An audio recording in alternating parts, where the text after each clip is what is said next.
Now that we've talked about finding ingredients to make your soap with, let's talk about the equipment that you'll need to get started. First, you'll need 2 containers, one for measuring out the lye and one for measuring out the water.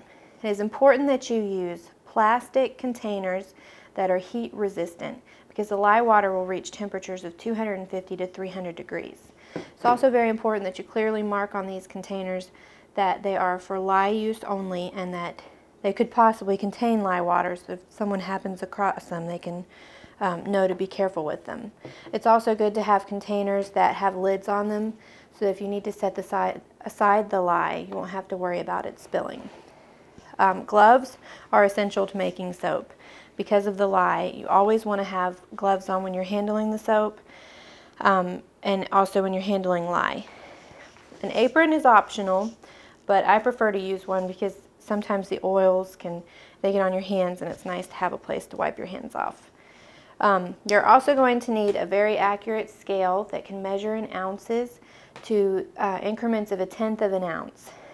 A stick blender is essential to making soap unless you want to spend hours and hours stirring it by hand.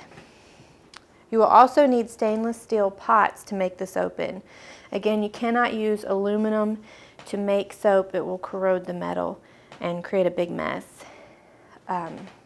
You'll also need 2 thermometers. These are called candy or deep fry thermometers.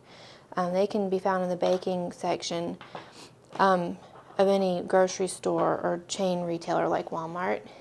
You'll want to have some measuring spoons and measuring cups for measuring your fragrances and your additives, as well as a variety of mixing spoons and ladles for measuring out all of the oils.